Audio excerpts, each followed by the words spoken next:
제가 참 오해했던 게 하나가 있어요. 아버지가 돌아가시고 나서 교회를 나오기 시작했는데, 아버지가 술을 먹고 매일 폭군으로 우리 때리고 괴롭혔던, 어머니를 괴롭혔던 그런 일들을, 현장을 직접 봤기 때문에 하나님을 자꾸만 목사님이 어려서 아버지라고 부를 때마다 저는 그 이미지가 그렇게 좋게 들리지 않았어요.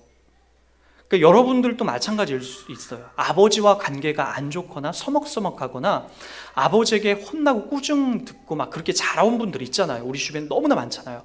성적인 학대를 당하기도 하고, 또는 폭력으로 인해서 여러 가지 어렸을 때 학대를 당하면서 자라온 아이들의 아버지상은 그렇게 건강하지가 않아요. 저도 이제 아버지에 대한 추억이 별로 안 좋았어요. 그래서 이제 교회에서는 자꾸만 하나님을 아버지라, 목사님이 기도할 때도 하나님이 우리 아버지 되십니다라고 할 때마다 저는 그 하나님 아버지가 자꾸만 저를 때리고 혼내키고 저를 괴롭히는 하나님으로 인식이 됐었죠. 여러분, 오늘 말씀에도 6절에 보면 이렇게 시작되고 있죠. 하나님도 한 분이시니 곧 만유의 아버지시라. 저는 오늘 이 본문을 잡고 이 구절을 통해서 우리들 가운데에 그 하나님의 역할, 그 이야기를 한번 여러분들과 나누려고 합니다. 여러분, 에베소서의 그 4장부터 들어와서는 이 교회론적인 것들을 다루면서 계속해서 한 분, 하나, 그리고 모든 것을 통일시키는 이 한 분의 이야기를 계속해서 전개해 나갑니다. 그래서 지난주에도 우리가 얘기했지만 주도 한 분이요, 믿음도 하나요, 세례도 하나요, 하나님도 한 분이다라고 하는 것이 계속해서 에베소서에 흘러가고 있다는 거죠. 여러분, 한 분, 이 한 분 하나님의 역할이 여기뿐만 아니라 에베소를 시작할 때부터 또 강조가 돼요. 우리 한번 에베소 1장을 한번 가보세요. 1장. 자, 보세요. 우리 3절부터 제가 쭉 읽어드릴게요. 어떻게 시작이 되는지 보세요. 찬송하리로다. 누구를 찬송하는지 보세요. 하나님, 곧 우리 주 예수 그리스도의 아버지께서.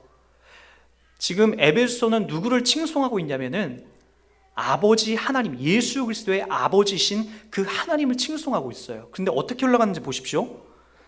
그리스도 안에서 하늘에 속한 모든 신령한 복을 우리에게 주셨다라는 거예요.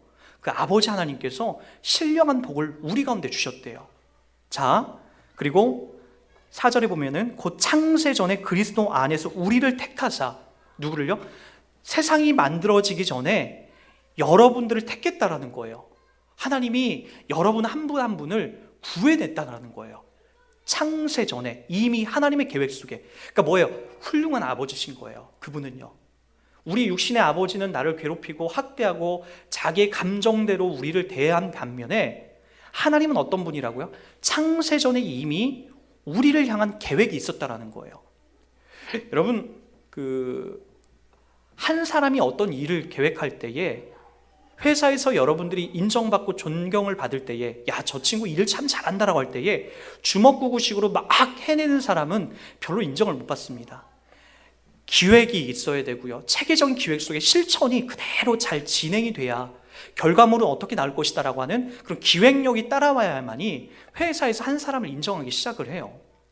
근데 여러분 보세요. 여기서 하나님께서 어떻게 하시냐면은 창세, 이 지구를 만들고 우주를 만들어 놓으실 때 대충 만들어 놓은 게 아니라는 거예요.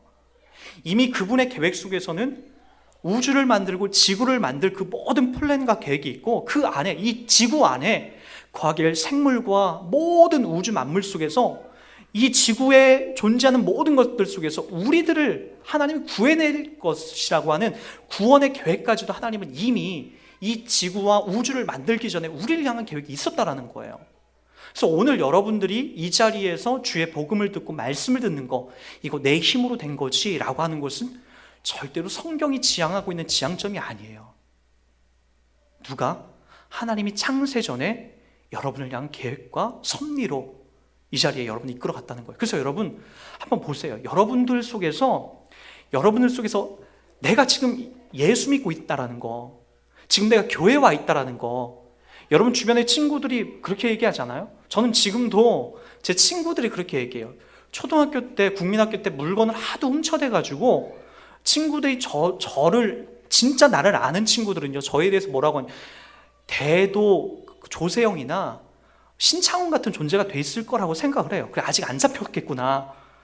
여러분, 제가 알잖아요. 제가 여러분에게 누누이 강조하지만 제가 훔쳤던 일들, 제가 심지어 담임 선생님 호주머니에서 여러 차례 안 들킨 사람은 유일하게 나밖에 없어요.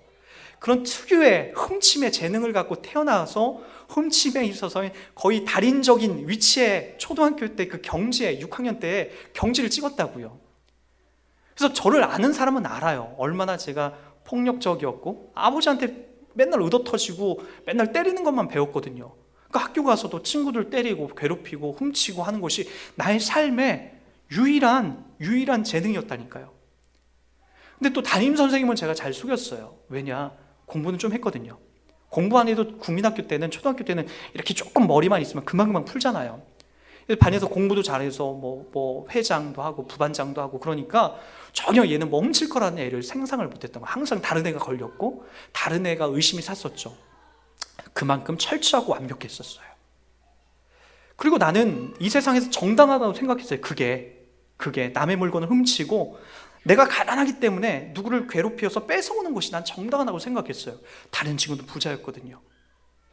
그러나 예수님을 인격적으로 만나고 그분이 나를 끌어내고 그 현장에서 끌어낸 다음에 그 다음에 나는 죄인이라고, 그리고 절대로 나는 악하고 더러운 존재가 아니라고 인정했던 내가 바로 그렇게 인정이 되더라는 거예요. 누가 감히 나 같은 자를 끌어낼 수 있겠습니까? 그런 폭군과 그런 도둑질과 죄악으로 가득 차 있는 사람, 아버지한테 의도터지고 선생님한테 의도터지고 누구한테 의도터져도, 형들한테 의도터져도 안 고쳐졌던 그 도벽 증세가 주님이 날 끌어내고부터 바뀌어지더라는 거예요. 여러분도 신기하지 않아요? 제가 목사가 돼 있다면 이거는 여러분 제 다리 두 짝이 잘라져서 부러져서 떨어져 나간 다음에 붙은 것보다 더 신기한 일이에요. 여러분들은 자꾸만 병이 고쳐졌다, 팔이 늘어났다, 이런 것이 여러분 기적이라고 생각하는데 한번 여러분 생각해 보세요. 여러분 인생 속에 가장 중요한 게 뭔지, 나 같은 존재가 예수 믿고 있다는 거예요. 저는 거부할 수가 없어요. 그랬어요. 창세전에 하나님이 나 같은 죄인을 불러내시려고 계획하셨구나. 여러분도 한번 생각해 보라니까요. 여러분 존재 같은 사람이, 여러분 자신이 예수 믿고 있고 이 시간에, 주일날 이 시간에 이 교회에 와 있다는 것 자체가 얼마나 신비하고 놀라운 거냐는 거예요. 하나님이 계획하시고 창세전에 여러분 불러내신 거죠. 안 보인다고요? 여러분 안 보이기 때문에 못 믿겠다고요? 아니요. 저는 지금도 제 목에 칼이 들어와도 하나님 없다라는 것도 안 믿을 수 있어. 그렇게 못합니다. 눈에 안 보인다라고 못 믿는 게 아니에요. 그것보다 어리석은 게 어디 있어요? 어려서는 그게 보이죠. 눈에 안 보이기 때문에 못 믿는데 우리는 그 성인이 돼서 눈에 안 보이는 것을 볼 수가 있잖아요. 산소와 공기와 전파가 있다라는 것을 이해하고 배우면서 우리가 하나님이 계시구나라는 것도 안 보이지만 우리가 분명하게 확신하고 나가는 거예요. 중요한 것은 나의 가치관과 나의 생각이 바뀌어서 지금 예수 믿고 있다, 바로 이곳에 와 있다라는 것이 가장 신비하고 놀라운 일이라는 거예요. 창세전에 하나님께서, 우리 아버지께서 우리를 그렇게 바꿔나가셨다는 거예요. 자, 하나님이 얼마나 여러분 훌륭하고 탁월한 분이신지, 우리의 진짜 아버지신지 보시라는 거예요. 우리 육신의 아버지는 그렇지 않아요. 주먹구구식으로 때렸다, 감정적으로 혼란스러웠다, 그리고 나를 막 좋은 거 줬다가 또 혼내키고 괴롭히고, 그렇게 우리 육신의 아버지는 우리를 그렇게 혼란스럽게 이끌어가요. 많은 아버지들은요. 그러나 여러분, 우리 하나님의 아버지는 그렇지 않다라는 거죠. 완벽하시고 그 계획이 영원하시고 그 인자하심과 자비하심이 무궁하시다라는 거예요. 그래서 오늘 우리를 계획하시고 섭리하셔서 바로 이 자리 가운데 불러내셨다라는 게 바로 오늘 곧 창세전에 그리스도 안에서 우리를 택하사 우리로 사랑 안에서 그 앞에 거룩하고 흠이 없게 하시려고 이렇게 사도 바울은 에베소를 증거해 나가고 있다는 거예요. 그 다음에 좀 더 볼까요? 보세요. 누구 뜻대로? 그 기쁘신 뜻대로. 누구 어떤 분? 하나님 아버지의 뜻대로. 그 기쁘신 뜻대로 우리를 예정하사, 또 보세요. 예수 그리스도로 말미암아 자기의 아들이 되게 하시려고. 심지어 뭘 하려고요? 예수 그리스도 안에서 5절에 보니까 하나님 아버지의 아들이 되게 하시려고 불러냈다라는 거예요. 에베소 1장 5절. 그리스도로 말미암아 자기의 아들들이 되게 하려고. 아들 한 명이 아니라 복수형을 쓰고 있어요. 아들들. 그래서 여러분 모두가 하나님의 아들들이라는 거예요. 자녀라는 거죠. 여러분 이 범위 안에서, 예수 안에서 지금도 수없는 많은 사람들을 주님이 불러내십니다. 그러니까 누구 안에서요? 예수 안에서. 다른 길이 아니라 예수 안에서 우리를 불러내고 있다는. 또 볼까요? 이는 그가 사랑하신 자 안에서 우리에게 거저 주신다라는 거예요. 아들이 되는 권세와 능력을 거저 주시는 바 그의 은혜의 영광에 찬송하려는 것이라. 그렇죠? 또 볼까요? 우리는 그리스도 안에서 그의 은혜의 풍성함으로 따라 그의 피로 말미암아 속량 곧 죄사함을 받았다. 계속해서 누가 등장합니까? 예수 그리스도. 예수 안에서만 우리가 하나님의 아들이 될 수 있다는 것을 증언하고 있다는 거예요. 그리고 조금만 더 볼게요. 9절 보세요. 그 뜻의 비밀을, 그죠? 비밀이죠. 이것은 세상이 알 수 없는 비밀이에요. 그 뜻의 비밀을 우리에게 알리신 것이요 그의 기뻐하심을 따라 그리스도 안에서, 여기서 또 강조가 돼요. 때가 찬 경륜을 위하여 예정하신 것이니, 보세요. 하늘에 있는 것이나 땅에 있는 것이 다 그리스도 안에서 통일되게 하려 하심이니라. 그래서 우리가 통일됐다. 그래서 지난주에 우리가 봤을 때에 뭐가 계속해서 반복이 됐죠? 하나님도 한 분이시다. 그리고 세례도 하나다. 믿음도 하나다. 주도 한 분이다. 이게 통일되게끔 하나님 만들어 놓으시는데 누구 안에서? 예수 안에서. 그래서 여러분, 제가 계속해서 설교해 나면서 여러분, 주도 한 분이다. 믿음도 하나다. 세례도 하나다. 이게 지향하는 지향점이 누구라고요? 바로 예수 그리스도다. 그 안에서 모든 것이 통일이 되는 거예요. 하나가 되는 거예요. 여러분, 어떤 의미인지 알겠습니까? 예수 안에서만 우리가 하나님을 아버지라고 부르는 거예요. 예수 안에서만 우리가 한 세례가 있는 거예요. 예수 안에서만 한 믿음이 있는 거죠. 그걸 우리가 지금 누리고 있다는 거예요. 그래서 하나님을 아버지라고 부를 수 있는 그 담대한 담력과 은총을 우리가 입은 거죠. 그리고 하나님은 예수 안에서 우리를 자녀 삼아 주시는 거예요. 다른 것이 아니에요. 이게 바로 하나님께서 한 분이고 그 한 분 하나님이 이런 것들을 계획하신다라고 하는 정확한 증거가 되는 거죠. 여러분, 한 분 하나님뿐만 아니라 아까도 강조했지만 곧 만유의 아버지다. 모든 만물의 아버지가 되신다라고 성경을 기록해 나가고 있습니다. 하나님이 아버지다라는 것이 여러분들에게 어떻게 다가오는지 모르겠어요. 저는 이 사랑을 깊이 깨닫고 나서 저 육신의 아버지를 좀 이해하게 됐어요. 저희 아버지가 예전에 제가 지금도 잊혀진 한 장면이 하나 있어요. 제가 이제 건너올 수 없는 그 물이 이렇게 하나 있었는데, 건너올 수 없는 물이 들어와가지고 그 이제 바닷물이 밀물로 들어와서 이제 강물이 쭉 이제 불어나는 그런 찰나에 반대편에 제가 이렇게 놀고 있는데 물이 점점 들어오니까 조그만 아이가 생명의 위기를 느끼게 되잖아요. 그때 이제 아버지가 거의 목숨을, 이제 물이 막 물살이 셌거든요. 그것을 이렇게 감수하면서까지 저를 옆구리에 끼고 그 터위에서 저를 건져냈던 장면이 전 지금도 이렇게 기억이 있어요. 아버지가 폭력을 쓰고 괴롭혔던 것 때문에 아버지의 좌상이 안 좋았지, 아버지가 진짜 나를 자기 목숨 바쳐서 날 사랑한다라는 것을 나중에 하나님을 인격적으로 만나고 그런 장면이 떠오르더라고요. 무슨 이야기냐면은 하나님의 사랑이 내 안에 깊이, 아버지의 사랑이 회복되니까 나의 육신의 아버지도 이해하게 되고 납득하게 되더라고요. 그러면서 이제 자연적으로 하나님이 나를 얼마나 사랑하시는가 그걸 봤어요. 우리 육신의 아버지도 자기 목숨을 바쳐가면서 나 하나 살려내려고 물살로 헤집고 들어가서 나를 건져냈는데, 만유의 하나님, 그분이 더더욱 나를 살려낼 수 있는 놀라운 능력과 계획과 섭리가 있겠구나라는 것들을 확인하게 됐죠. 여러분, 이런 이야기들은 구약 성경 속부터 빼곡하게 나옵니다. 우리 한번 창세기 3장을 한번 가볼게요. 어떻게 흘러가는지 한번 창세기 3장을 한번 가보세요.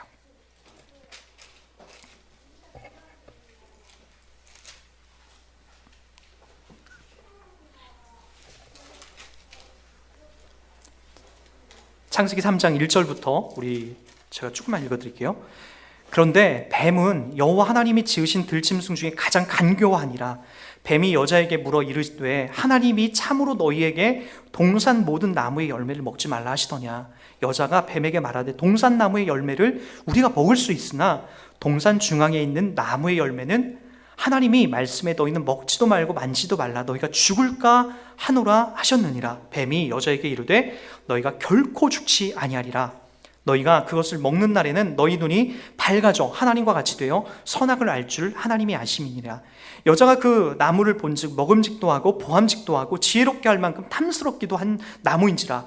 여자가 그 열매를 따먹고 자기와 함께 있는 남편에게도 주매 그도 먹은지라. 이에 그들의 눈이 밝아져 자기들이 벗은 줄을 알고 무화과나무 잎을 엮어 치마로 삼았더라. 그들이 그날 바람이 불 때에 동산에 거니시는 여호와 하나님의 소리를 듣고 아담과 그의 아내가 여호와 하나님의 낯을 피하여 동산 나무의 사이에 숨은지라. 보세요. 여기부터 이제 집중해서 보세요. 여호와 하나님이 아담을 부르시며 그에게 이르시되 내가 어디 있느냐.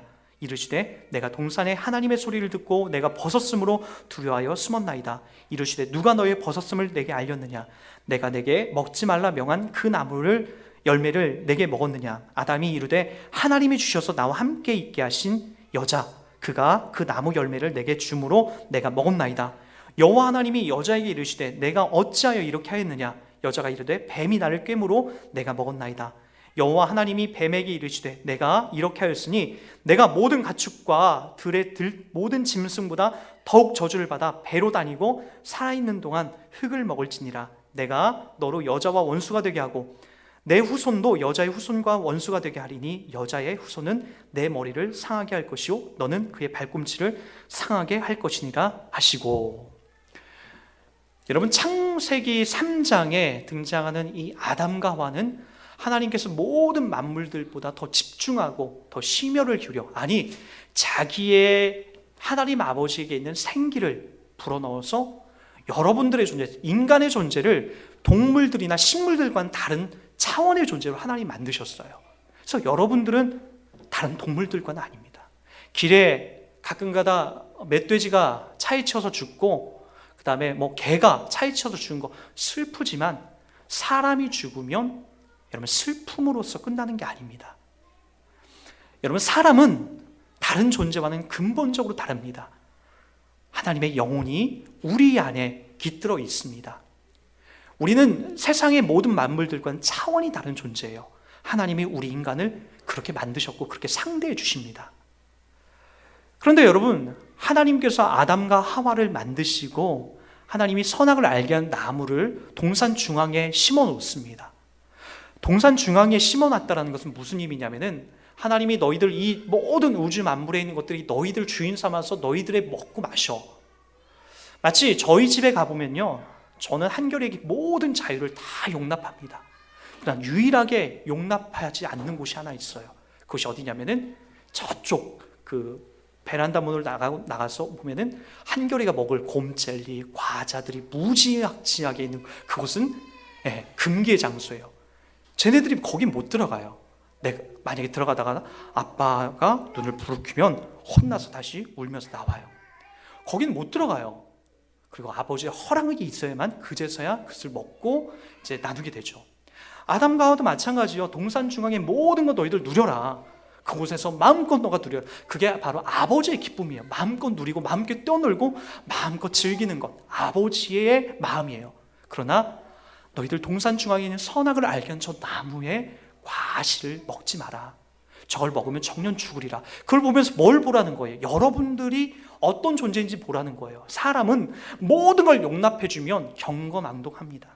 내가 주인이고 하나님도 눈에 안 들어와요. 그러나 어떤 하나, 내 자식에게도 마치 저쪽에 부식거리가 있는 그곳은 들어가면 안 되라고 얘기해 놓은 것처럼 하나님도 우리를 선악을 알게 하는 그 나무를 보되 볼 수는 있지만 너희들 가서 그거 따먹지 마 라고 하나님이 명하셨던 거죠. 왜요? 너희들이 어떤 존재인지, 너희들은 하나님이 아니야, 너희들은 사람이야 라고 하는 하나님의 아주 강력한 그 은혜의 메시지가 그 안에 담겨져 있는 거죠. 그러나 아담과 하와는 그것을 따먹습니다. 하나님이 이걸 아셨을까요? 모르셨을까요? 제가 보기에는 하나님은 아셨습니다. 아셨음에도 불구하고 그것을 만들어 놓죠. 그리고 그것을 끝이 아니다, 하나님이 그것을 끝내는 것이 아니라 너희들 따먹었으니까 너희들 죽어, 끝났어가 아니라, 여러분 그 다음부터 보십시오. 만약에 제가 가지고 놀던 로봇이나 제가 가지고 놀던 장난감이 고장이 나면 저는 과감하게 그것을 버립니다. 왜냐? 또 살 수 있거든요. 그러나 실패한 선악을 알게 하는 나무를 따먹은 아담과 하와에게 하나님이 접근하는 방법을 우리 8절부터 제가 다시 한번 볼게요. 그들이 그날 밤에 불 때 동산에 거느신 여호와 하나님의 소리를 듣고 아담과 그의 아내가 여호와 하나님의 낯을 피하여 동산 나무에 숨었더라. 인간은 죄를 지으면 숨게 됩니다. 한 주 동안도 여러분 교회에 자신 없게 나올 때가 있죠. 그때 왜 못 나오죠? 어쩔 수 없이 나올 때가 있죠. 죄를 많이 지면 우리 인간은 이 예배당에 하나님 앞에 예배하는 그 자리에 나오는 것이 되게 두렵습니다. 여러분 그 이유예요. 숨고 싶어요. 본능적으로 인간은 죄를 지면 숨고 싶은 것이 우리의 본능입니다. 그런데 보십시오. 하나님의 인기척이 느껴지자 아담과 하와는 숨어버립니다. 가시덤불 속에 숨어버려요. 9절입니다. 여호와 하나님이 아담을 부르시며 그에게 이르시되 내가 어디 있느냐. 하나님 몰라서 묻는 게 아니에요. 너의 실체, 너의 본연, 너의 진짜, 너가 선악을 따먹기 전에 너의 모습이 어딨냐는 것을 하나님 찾는 거죠. 그때 10절 이르시되 내가 동산에서 하나님의 소리를 듣고 내가 벗었으므로 두려워해 숨었나이다. 자기의 실체를 본 거죠. 내가 죄인이고 내가 얼마나 더러운 존재인지 부끄러움이 보이기 시작한 거예요. 11절입니다. 이르시되 누가 너의 벗었음을 내게 알렸느냐. 내가 내게 먹지 말란 명한 그 나무 열매를 내가 왜 먹었느냐. 이르되 보십시오. 사람은 어떻게 하는지 죄가 발각되면 12절에 아담이 이르되 하나님이 주셔서 나와 함께 있게 한 그 여자가 이거 줘서 먹겠습니다. 결혼해보면 참 재밌습니다. 자식에게 어떤 문제가 생길 때마다 사람은요 다 당신 때문에 지금 자식이 이렇게 됐다는 거예요. 여자는 남자를 핑계 삼고 남자는 여자를 핑계 삼아요. 자식의 문제, 자식이 잘못되고 이상하고 이상한 행동을 할 때마다 바로 당신 닮아서 그래. 그렇게 인간은 그렇게밖에 못해요. 여기도 똑같죠. 우리의 조상인, 우리의 아버지이신 어머니이신 아담과 하와도 그렇게 하잖아요. 하나님 만들어 놓은 저 여자 때문에 내가 그걸 따먹었습니다. 하와는 또 어떻게 하는지 아십니까? 우리 한번 하와 13절 말씀 보세요. 여호와 하나님이 여자에게 이르시되 내가 어찌하여 이렇게 하였느냐. 여자가 이르되 뱀이 나를 꿰므로 내가 먹었나이다. 누구 때문에요? 하나님 잘못했습니다가 아니라 바로 하나님 만들어낸 저 뱀 때문에 내가 꿰어서 넘어갔습니다 라고 얘기를 해요. 하나님이 아담과 하와에게는 어떻게 하죠? 자초지경을 물으세요. 네가 왜 이렇게 했느냐? 네가 왜 벌거벗었느냐? 그걸 따져 물으세요. 그리고 나서 그 이야기를 다 들으시죠. 그러나 여러분 14절 아담과 하와를 꿰었던 이 뱀에게 어떻게 하는지 보십시오. 14절입니다. 여호와 하나님 뱀에게 이르시되 내가 이렇게 하였으므로 내가 모든 가축과 들의 모든 짐승보다 더욱 저주를 받아 배로 다니고 살아있는 동안 흙으로 먹을지니라. 뭐죠? 뱀에게는 너 왜 그렇게 꼬셨느냐가 아니라 직결 심판을 명하죠. 하나님이 자녀 삼아놓은 아담과 하와에게는 어떻게 하신다고요? 친절과 관용과 그의 이야기를 들으면서 자초지경을 물으세요. 그러나 하나님의 자녀가 될 수 없는 뱀, 사탄은 바로 절대로 묻지 않습니다. 대화하지 않습니다. 그리고 15절 아담과 하와가 따먹었지만 결국엔 어떻게 한다고요? 보세요. 너로 15절입니다. 내가 너로 여자와 원수가 되게. 여자는 누구죠? 아담이죠. 하와죠. 하와의 후손이 누구예요? 나중에 예수 그리스도 아닙니까? 예수 그리스도의 원수가 되게 하고 내 후손도 여자의 후손과 원수가 되게 해요. 사단과 예수와 원수의 그 관계 속에서 어떻게 된다고요? 보십시오. 여자의 후손은 내 머리를 상하게 할 것이다. 머리를 밟으면 어떻게 되죠? 끝나는 거죠. 여자의 후손 예수 그리스도께서 뱀의 머리, 사탄의 머리를 밟아서 이긴 거예요. 너는 그의 발꿈치, 뱀은 너의 발꿈치를, 여자의 후손을 발꿈치를 상하게 할 것이다. 발꿈치를 상하게 하지만 죽지는 않습니다. 여러분들이 사탄에 의해서 지금도 괴로움을 당하고 어려움을 당할 수는 있지만 근본적으로 죽는 게 아니라고요. 누가? 예수 그리스도께서 뱀의 머리를 밟으신, 그게 어디예요? 십자가죠. 십자가. 예수께서 십자가에 못 박혀 죽으시고 사망, 세상이 만들어낸 사망, 사탄이 만들어낸 사망, 그것을 밟고 이겨내서 살아내지 않습니까? 그게 뭐예요? 우리 가운데 찾아오신 이 창세기 3장 15절에 등장하는 뱀의 후손의 머리를 밟아낸 거죠. 누가요? 우리의 구세주 되신 예수 그리스도께서 살려낸 거죠. 하나님께서 우리가 선악을 알게 하는 나무를 따먹을지라도 하나님이 우리 가운데 구원과 은혜의 계획을 성취해 나가신다라는 거예요. 그래서 21절은 이렇게 됩니다. 21절 다 읽습니다. 시작. 여호와 하나님이 아담과 그의 아내를 위하여 가죽옷을 지어 입히시느니라. 누구죠? 아버지의 역할을 해 나가시죠. 가죽옷은 동물이 죽어야 되는 거예요. 동물을 죽여서 피가 흘려져야 되는 거예요. 나의 죄 때문에 그 누군가가 죽는구나. 내 죄 때문에 누군가가 죽은 그 일을, 그 가죽옷을 해입히는 모습이 21절에 나오죠. 이 내용이 이스라엘 백성들 하나님으로부터 부름받고 나서 광야 가운데서 계속해서 진행됐던 어린 양을 죽여내고 어린 양이 죽음으로써 내가 살아난 일들, 하나님의 이 신실한 성막에서의 언약이 계속해서 연결이 되는 거죠. 그리고 그 언약은 예수 그리스도로 정확하게 연결이 돼서 보라, 세상 죄를 지고 하는 하나님의 어린 양이로다. 세례 요한이 증언하여 그 어린 양이 십자가에 못 박혀 죽음으로써 바로 우리를 대속해내신 놀라운 은혜가 연결이 되는 거죠. 누가요? 하나님 아버지가 그 아버지의 노릇을, 아버지의 역할을 절대로 취소하거나 포기하지 않는다는 거예요. 신약 성경에 와서는 이 이야기가 얼마나 장엄하게 펼쳐진지 아십니까? 우리 마태복음 6장을 한번 가볼게요. 이 아버지 되심의 은혜, 하나님께서 통일해내시고 계획해내시는 이 놀라운 은혜를 보십시오. 마태복음 6장을 한번 가보시기 바랍니다. 자, 6장 4절도 볼까요? 4절, 6장 4절입니다. 내 구제함을 은밀하게 하라. 은밀한 중에 보시는 너희 누구요? 아버지께서. 여기뿐만 아니요. 예수님은 의도적으로 이 아버지라는 단어를 계속해서 끌어옵니다. 우리 조금만 더 볼까요? 자, 5장 48절도 보세요. 그러므로 하늘에 계신 너희 아버지의 온전하심 같이 너희도 온전하라. 아버지, 너희 아버지래요. 누가요? 하나님이.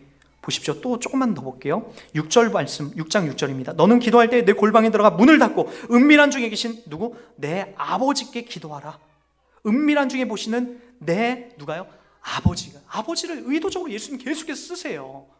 계속해서 너희 아버지, 그게 육신의 아버지가 아니라 하나님의 우리 아버지 되시라는 것을 계속해서 쓰고 있다는 거예요. 또 보세요. 계속해서 8절에도 그러므로 그들을 본받지 말라. 구하기 전 너희에게 있어야 할 것을 하나님 너희 아버지께서, 제가 예전에도 여러분 글을 쓸 때 얘기했죠. 글을 쓸 때 글을 정말 잘 쓰는 사람은 반복되는 어구를 계속해서 잘라내요. 너희 아버지 이런 단어가 한 번 등장하면 또 반복하지 않아도 돼요. 근데 예수님은 계속해서 이걸 또 갖다 붙이세요. 너희 아버지.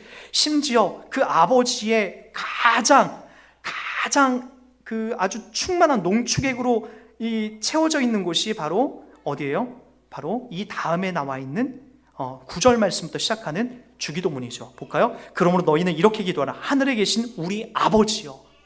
하나님 앞에 기도를 가리키면서 하늘에 계신 우리 아버지라고 부르래요.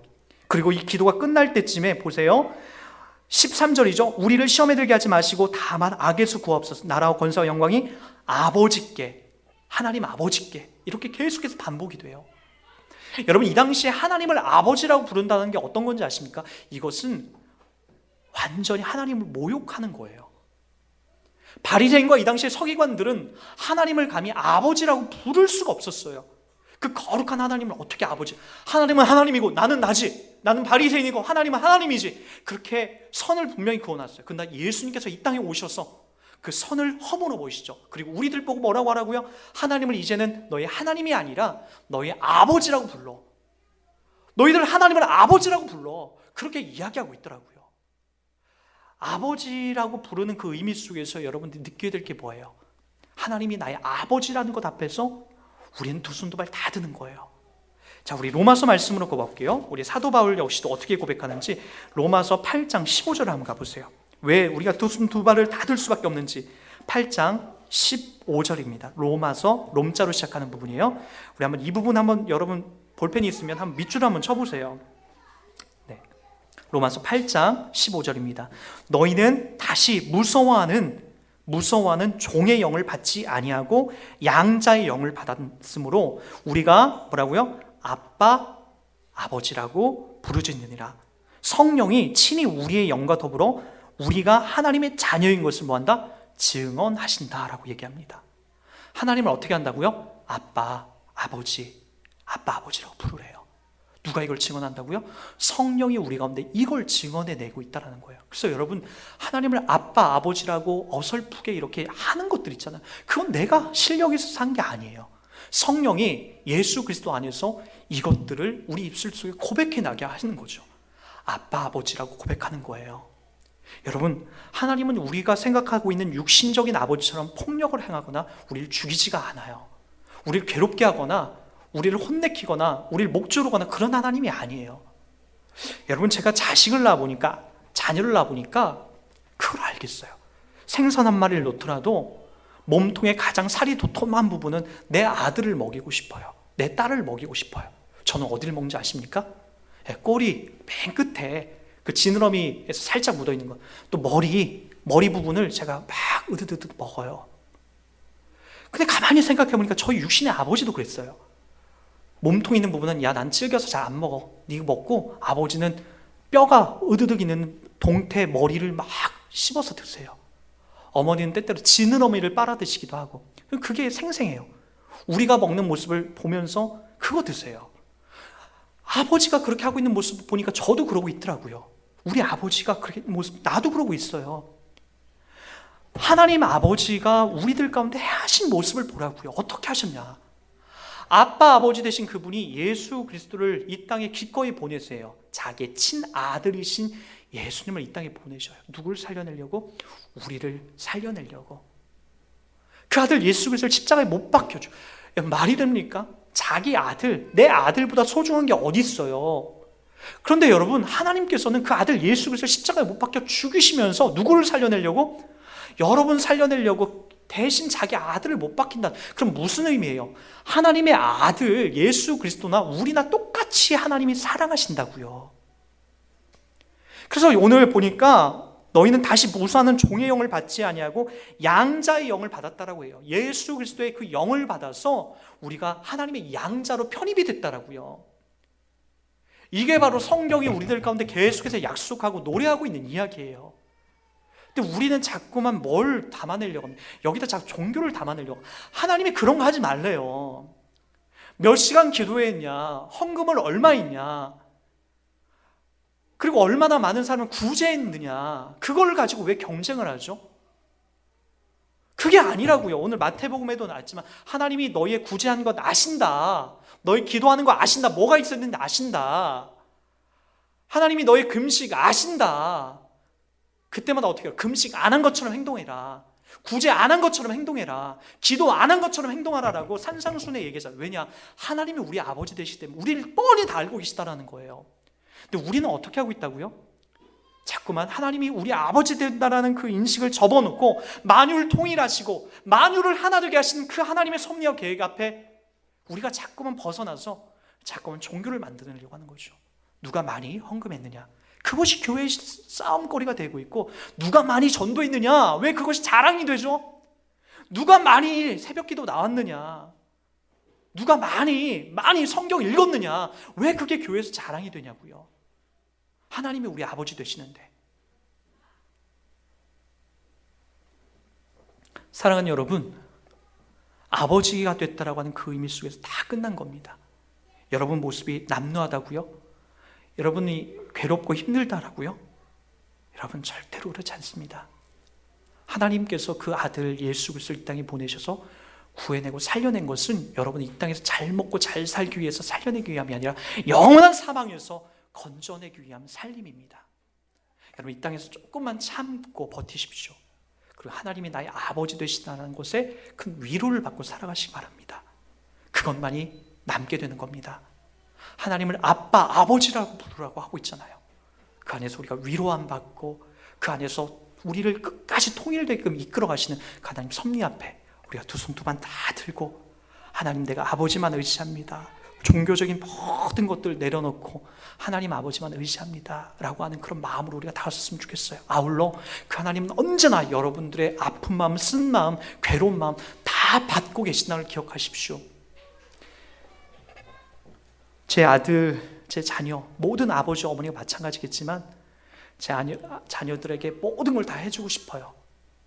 그가 신발을 못 신을 때는 신발도 신겨주고 싶고 옷을 못 입을 때는 제가 다 입혀주고 싶어요. 그게 속편하고 그게 좋아요. 밥을 흘리는 모습들도 저는 다 먹여주고 싶고 다 깨끗하게 해주고 싶어요. 그러나 제가 내버려 둘 때가 있어요. 왜죠? 제가 내버려 두지 않으면 그 아이는 여전히 15살, 20살이 돼도 어머니와 아버지가 옷을 입혀줘야 돼요. 여전히 아버지, 어머니가 밥을 먹여줘야 돼요. 여러분, 세상 사람들이 봤을 때 그럼 내 아들은 바보라고 놀려요. 그것 때문에 지금 꾹 참고 있는 거예요. 옷을 안 입혀주기도 하고 본인이 스스로 입으라고 하고 밥을 흘려도 좋으니까 본인이 먹으라고 하고 신발이 거꾸로 신겨도 좋으니까 본인이 신으라고 하는 거예요. 왜죠? 하나님이 우리를 키워나가는 방식이에요. 아버지가 우리를 키워나가는 방식이라고요. 괴롭고 힘든 자리에 여러분이 있다면 기꺼이 주는 내가 그 일 감내하겠습니다. 하나님 나를 거룩한 자리로, 은혜의 자리로 반드시 나를 이끌어 가시고 하나님의 영광스러움에 나를 참여하게 하실 것입니다 라고 하는 이 신실한 약속이 우리 가운데 있다는 겁니다. 아버지 되신 그 은혜에 우리의 모든 것을 고백하면서 우리가 주님만을 늘 신뢰하고 찬송하며 살아가는 복된 그 교회 성도가 되길 주의 이름 부탁드리겠습니다. 이 시간 우리 찬송 같이 하겠습니다. 찬송가의 곡보다 오늘 이 설교를 준비하면서 제가 여러분에게 좀 함께 고백하고 싶은 찬송이 있어서요. 아빠 아버지라는 이 찬양이거든요. 주는 내 마음을 잘 아시고 헤아리십니다. 이 고백을 하면서 하나님이 아빠 아버지라는 이 고백 앞에 우리가 모든 걸 내려놓고